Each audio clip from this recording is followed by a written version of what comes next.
Mari berdiri.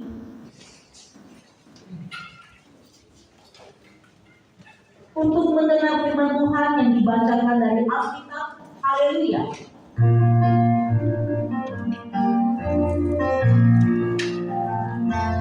Haleluya. Haleluya. Pujilah Tuhanku selamanya. Haleluya. Nyanyilah sorban, angkat namanya. Pujilah Tuhanku selamanya. Haleluya.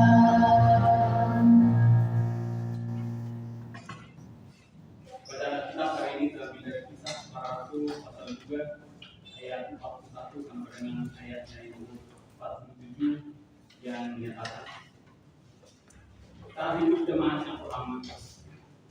Orang-orang yang menerima perkataannya itu memberi diri dibaptis, dan pada hari itu jumlah mereka bertambah kira-kira 3.000. Mereka bertekun dalam pengajaran waktu-waktu dan dalam pertemuan, dan mereka selalu berkumpul untuk memecahkan roti dan berdoa. Maka ketakutanlah mereka semua, dan rasul-rasul itu mengadakan banyak mukjizat dan tanda, dan semua orang yang telah menjadi percaya tetap bersatu, dan segala kepunyaan mereka adalah kepunyaan bersama. Dan selalu ada dari mereka yang menjual harta miliknya, lalu membagikannya kepada semua orang sesuai dengan keperluan masing-masing. Dengan bertekun dan dengan sehati mereka berkumpul tiap-tiap hari dalam bait Allah. Mereka memecahkan roti di rumah masing-masing secara bergilir dan makan bersama-sama dengan gembira dan dengan tulus hati sambil memuji Allah. Dan mereka disukai semua orang. Dan tiap-tiap hari Tuhan menambah jumlah mereka dengan orang yang diselamatkan. Sampai di sini menjelaskan. Hendaklah firman Tuhan dengan segala kekayaannya diam di dalam hatimu, dan ucaplah syukur kepada Allah.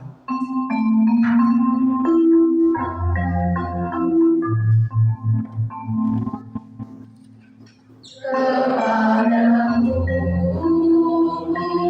puji-puji Dia, pada syukur dan segala kemuliaan.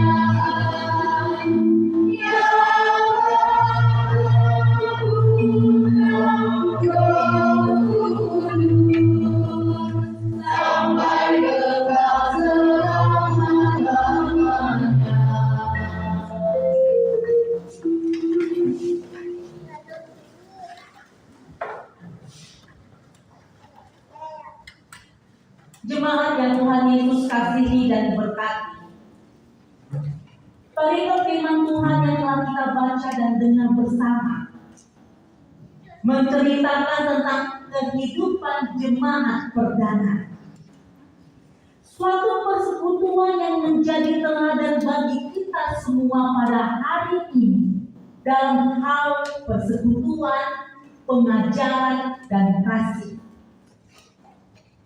Di tengah-tengah dunia yang semakin individualistik ini, melalui pola hidup dan kehidupan jemaat perdana, mengingatkan kita akan pentingnya hidup dalam kebersamaan dan kasih.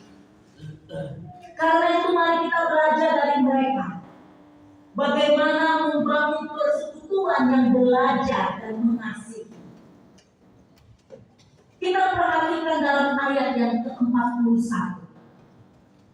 Ayat 41 ini menunjukkan tentang pertobatan dan baptisan, di mana pada hari Pentakosta ketika Roh Kudus dicurahkan, Petrus berdiri di depan orang banyak dan dia memberitakan kabar sukacita dengan penuh keberanian. Hasilnya sekitar 3.000 orang menerima perkataannya, bertobat dan dibaptis. Apa yang dapat kita pelajari dari sini? Pertama, pemberitaan kabar sukacita yang penuh kuasa akan membawa pertobatan. Yang kedua, selalu diikuti oleh tindakan nyata, yaitu baptisan sebagai tanda komitmen baru dalam Kristus. Pertanyaannya bagi kita, apakah kita masih memiliki semangat yang sama dalam memberitakan kabar sukacita? Apakah hidup kita mencerminkan perubahan yang nyata sebagai bukti pertobatan kita? Mari kita memohon agar Roh Kudus memberi kita keberanian seperti Petrus untuk bersaksi tentang Kristus sehingga banyak jiwa yang dapat diselamatkan. Di ayat yang ke-42 menunjukkan tentang pengajaran, persekutuan, pemecahan roti, dan juga doa. Jadi jemaat perdana bertekun dalam 4 hal ini, yaitu pengajaran rasul-rasul, persekutuan, pemecahan roti, dan doa. Keempat bagian ini adalah pilar dari persekutuan yang sehat dan kuat. Pengajaran rasul-rasul adalah dasar teologis bagi jemaat. Mereka mempelajari ajaran Tuhan Yesus yang disampaikan oleh para rasul. Hal ini menunjukkan betapa pentingnya pendidikan, pengajaran, dan pembinaan spiritual dalam gereja. Kita perlu memastikan bahwa pengajaran yang benar dan sehat menjadi fondasi dari setiap kegiatan gereja dan juga persekutuan. Karena tanpa pengajaran yang benar, gereja dan persekutuan kita tidak akan kokoh. Jemaat yang Tuhan Yesus kasihi dan berkati, persekutuan, koinonia, yang dimaksud di sini bukan hanya sekedar berkumpul, tetapi berbagi hidup, saling mendukung dan mencintai satu sama lainnya. Kata koinonia dalam bahasa Yunani menunjukkan adanya ikatan yang erat dan berbagi. Pertanyaannya adalah, apakah persekutuan kita saat ini mencerminkan hal ini? Apakah kita saling mendukung dan mengasihi seperti jemaat perdana? Lalu tentang pemecahan roti. Pemecahan roti mengacu pada perjamuan kudus, tetapi juga bisa mencakup makan bersama di rumah-rumah. Ini adalah momen persekutuan yang intim, di mana jemaat mengingat pengorbanan Kristus dan mempererat hubungan satu dengan yang lainnya. Pertanyaannya bagi kita, apakah kita memanfaatkan momen-momen ibadah dan makan bersama untuk mempererat tali kasih di antara kita? Lalu tentang hal berdoa, yang adalah nafas kehidupan spiritual jemaat. Jemaat perdana adalah jemaat yang berdoa. Mereka memahami bahwa tanpa doa, mereka tidak dapat berfungsi dengan baik sebagai tubuh Kristus. Pertanyaannya bagi kita, bagaimana dengan kita? Apakah doa menjadi prioritas dalam kehidupan pribadi dan persekutuan kita? Lalu mari sekarang kita memperhatikan ayat yang ke-43. Mujizat dan ketakutan. Di mana ketakutan yang dimaksud di sini adalah rasa hormat dan kagum yang akan kuasa Allah yang bekerja melalui para rasul. Jadi mujizat dan tanda yang dilakukan para rasul memperkuat iman jemaat dan menunjukkan bahwa Allah bekerja di tengah-tengah mereka bagi hal ini menarik banyak orang untuk percaya kepada Tuhan Yesus. Kata kuncinya, Allah bekerja di tengah-tengah mereka. Pekerjaan Allah inilah yang menarik banyak orang untuk percaya kepadanya. Pertanyaannya bagi kita adalah, apakah kita masih memiliki rasa takut dan hormat akan kuasa Allah? Apakah kita percaya bahwa Allah masih melakukan mujizat dan tanda di zaman ini? Mari kita memohon agar iman kita dikuatkan dan kita dapat melihat pekerjaan Allah yang luar biasa dalam hidup kita dan gereja serta persekutuan kita. Jemaat yang Tuhan Yesus kasihi dan berkati, melalui ayat 44 sampai dengan ayatnya yang ke-45, ingin mengajak kita untuk berbagi segala kepunyaan. Jemaat perdana menunjukkan semangat kesatuan dan berbagi yang luar biasa. Mereka tidak menganggap milik mereka sebagai milik pribadi, tetapi milik bersama.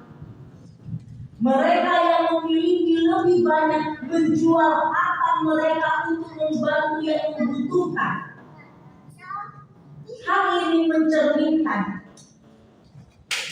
gambaran dari kasih Kristus yang mengorbankan dirinya bagi kita semua. Di tengah-tengah kehidupan masyarakat yang cenderung materialistis dan individualistis, bagaimana kita bisa menerapkan prinsip ini? Tidak berarti kita harus menjual semua harta kita, tetapi kita bisa mulai dengan menunjukkan kepedulian dan kasih kepada sesama. Kita bisa berbagi berkat yang kita terima dengan mereka yang membutuhkan. Kita bisa dengan disiplin mewujudkan cinta kita kepada Allah dengan menjalankan kewajiban kita sebagai warga gereja, baik itu melalui persembahan, kolektor atau sumbangan dan bantuan, atau bahkan dengan dukungan emosional dan spiritual. Lalu mari kita sekarang memperhatikan ayat 46 yang menunjukkan tentang ibadah dan makan bersama. Jemaat perdana tidak hanya berkumpul di bait Allah untuk beribadah, tetapi juga rumah-rumah untuk makan bersama. Ini menunjukkan keseimbangan antara ibadah formal dan informal. Kegembiraan dan ketulusan hati mereka menjadi ciri khas persekutuan mereka. Bagaimana dengan kita? Apakah kita hanya bertemu di gereja setiap minggu? Ataukah kita juga membangun hubungan yang lebih dalam di luar gereja? Mari kita menghidupkan semangat kebersamaan ini dengan mengadakan pertemuan-pertemuan kecil di rumah dengan mengundang saudara-saudari seiman untuk makan bersama dan saling menguatkan dalam iman. Lalu pada ayat yang ke-47 menunjukkan tentang memuji Allah dan bertumbuh. Jemaat perdana adalah jemaat yang memuji Allah dalam segala hal. Kehidupan mereka yang penuh kasih dan persekutuan yang erat menarik simpati dari masyarakat sekitar, dan Allah menambah jumlah mereka setiap hari. Pertanyaannya bagi kita, apakah kehidupan kita memuliakan Allah dan menarik orang lain kepada Allah? Apakah persekutuan kita menjadi saksi yang hidup tentang kasih Kristus? Mari kita memuliakan Allah dalam segala hal yang kita lakukan dan hidup dengan cara yang mencerminkan kasih dan anugerah-Nya. Jemaat yang Tuhan Yesus kasihi dan berkati, jemaat perdana ini adalah model persekutuan yang belajar dan mengasihi. Mereka bertekun dalam pengajaran rasul-rasul, persekutuan, pemecahan roti dan doa. Mereka berbagi segala kepunyaan mereka, beribadah dan makan bersama dengan gembira dan tulus hati, serta memuji Allah dalam segala hal. Kehidupan mereka menjadi saksi yang kuat bagi dunia, dan Allah menambah jumlah mereka setiap harinya. Mari kita belajar dari teladan Jemaat Perdana dan menerapkannya dalam kehidupan pribadi dan persekutuan kita.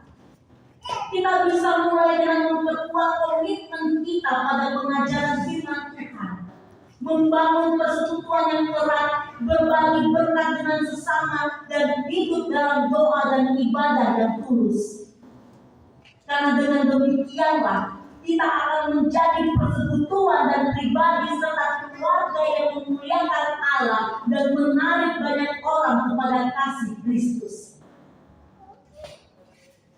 Jemaat Perdana hidup dalam harmoni dan berbagi segala kepunyaannya. Mari kita contoh teladan mereka dengan menjadikan persekutuan kita sebagai tempat bertumbuh dan berbagi. Dengan bukan hanya sekedar berkumpul, tetapi berbagi dan melayani, sehingga melaluinya kita dapat menghidupkan kasih Kristus melalui tindakan nyata setiap hari. Ingatlah selalu, setiap pertemuan adalah kesempatan untuk memuliakan Allah. Dan biarlah setiap ibadah dan persekutuan kita selalu memancarkan kemuliaan-Nya. Dengan cara mau melakukan perubahan yang dimulai dari hati yang terbuka dan tangan yang terulur untuk menjadikan persekutuan pribadi dan keluarga kita dapat menggugah dan menarik dunia kepada Kristus. Di dalam kesatuan kita ada kekuatan. Mari kita bersatu dalam Kristus, berjuang bersama untuk mewujudkan persekutuan yang dibangun dan mengasihi, bukan hanya dengan kata-kata, tetapi dengan tindakan. Mari kita hidupkan firman Tuhan dalam setiap perbuatan kita, sehingga kita mampu menjadi jemaat yang belajar dan mengasihi. Dengan ketulusan hati dan sukacita dalam persekutuan yang merupakan kesaksian terkuat kita, mari kita hidupi nilai-nilai Jemaat Perdana dengan penuh semangat dan kejujuran. Melalui pengajaran yang benar, yang merupakan fondasi iman kita, kita dedikasikan diri kita untuk mempelajari firman Tuhan dan menghidupinya dalam setiap langkah. Mari bersama dalam pengajaran dan bersama dalam kasih. Mari kita hidupi Injil dengan bertekun dalam firman dan berbagi dalam kehidupan. Jangan biarkan dunia yang individualistis merenggut kebersamaan kita, tetapi jadilah teladan dalam koinonia, persekutuan yang erat dan mengasihi. Dan jangan menunggu mujizat. Jadilah mujizat bagi orang lain dengan berbagi berkat dan mengulurkan tangan kasih. Kasih Kristus adalah anugerah terbesar yang kita terima. Bagikan kasih itu dengan orang lain melalui tindakan dan kepedulian. Dan saat ini terlebih dahulu, karena semuanya telah tersedia, mari masuklah ke dalam perjamuan kudus. Hayati dan renungkanlah cinta kasih Tuhan dalam hidup dan kehidupan.